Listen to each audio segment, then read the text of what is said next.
What happens to unhealed souls left to linger in bodies that hold on to trauma? The immortal imprisoned by mortals who thrive on fears stoked by lies. And where do those souls go when the trauma is intergenerational? We wear oppression so well, sometimes it's hard to tell if we know we're being oppressed.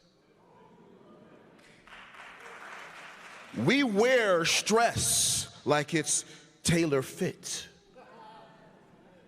with a passion that becomes so fashion legit that it's marketed to make the world crave it. As we swing low, sing hymns, throw rims on sweet chariots, boil chitlins, pickle pig feet. We beat drums, dance jigs, spit intricate anti-black misogynistic rhetoric over beats that bang harder than the hardest ghetto gangs. For what else would we do with the pain? And the pangs that come with sustained and prolonged dehumanizing debasement, degraded to a subhuman status, diabolically designed for self-hate, but where disgrace has never been an option.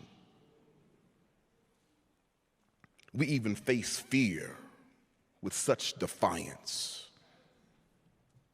Shackles and chains were the only way to try to tame the flame of our ancestral beast born in the wild. Flip forward 400 pages to view how the cages have become more sophisticated, how red lines decorate maps like graffiti to dictate dominions that dampen desires. But those ancestral fires defy suffocation, stepped on, but not stamped out. Our spirits continue to dance through subjugation at every junction on our traumatic journey. We transform pain into celebratory mode, communicate code in a language colonizers can't understand, they can't decipher, but they attempt to copy because they know it's clever and cool. And still, we rise. Like embers in a wildly whistling wind, like the love-struck sun chasing the coy moon, like blunt smoke and our parents' blood pressure. We wear this oppressive air with such an impressive flair, only the few astute, truly fascinated by the truth, dare view our struggle to survive as art in motion. For we are abstract, admired for how we create culture from scratch with scraps. And like indigenous land, we watch it get co-opted, ransacked, and raped, and then draped in lies of meritocracy to justify the equity gap. And we dance and we rap. You see, the art of being black is often an acrobatic act in defending black humanity in a world that worships a pale, long-haired Anglo-Saxon savior, even though the Bible clearly describes him as a bronze-skinned, woolly-haired Hebrew.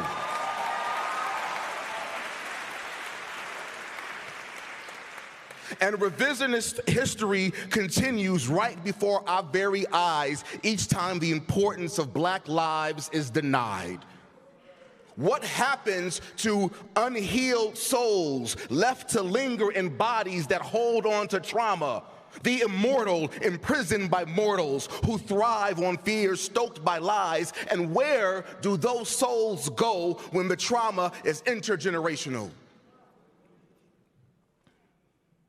Uninformed race theory critics beget flag-waving parents professing patriotism who prefer their children pretend to be as blind to color as we purport Lady Liberty to be to justice. But she needs glasses so America can see how easy it is to be so indifferent to slavery when it's viewed solely as black history. But the holy truth is, slavery is white history too.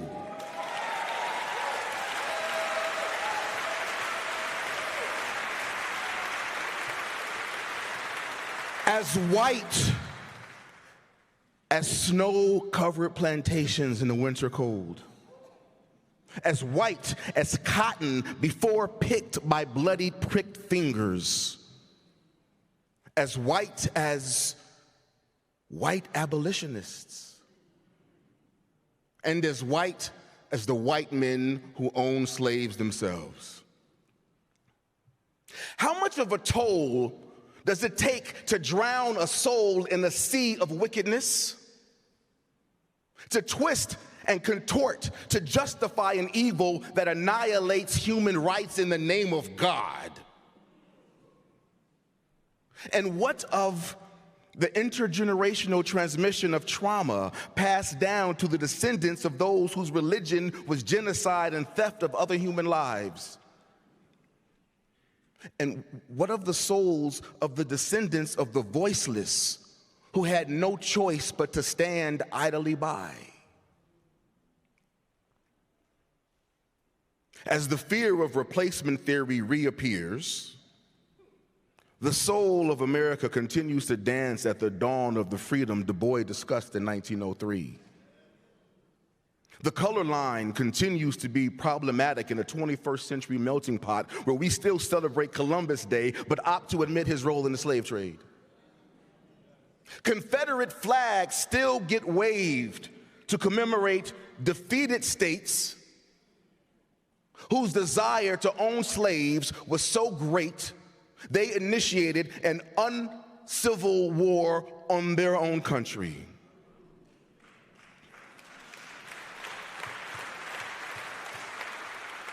And every 4th of July, for the past 247 years, we have celebrated America's independence, just not its irony that the freedom did not come to everyone.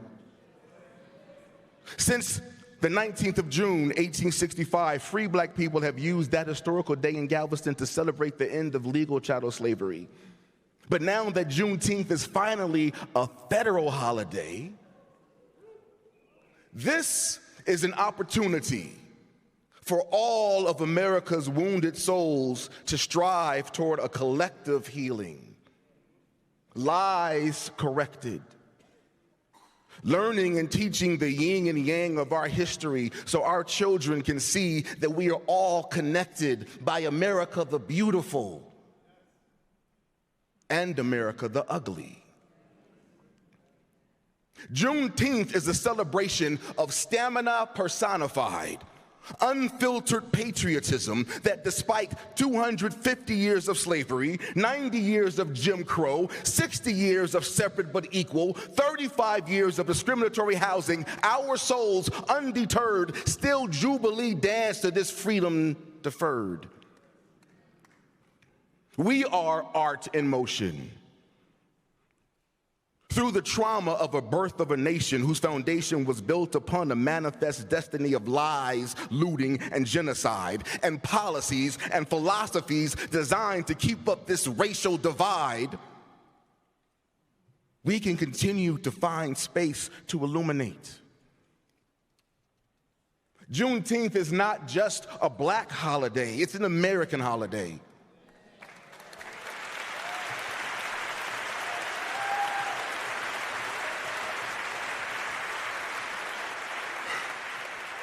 So may the Jubilee of Juneteenth Freedom Day be an invitation for all. An invitation to study the truth of our intertwined history. An invitation to celebrate our tumultuous track as we strive to unite with love and common understanding. May this Jubilee of Juneteenth Freedom Day be an invitation to heal. What happens to healed souls, willingly wandering in bodies that no longer hold on to trauma? The immortal, invigorated by mortals whose truth has set them free. And what happens to those souls when that freedom is intergenerational? Maybe, just maybe one day, America will know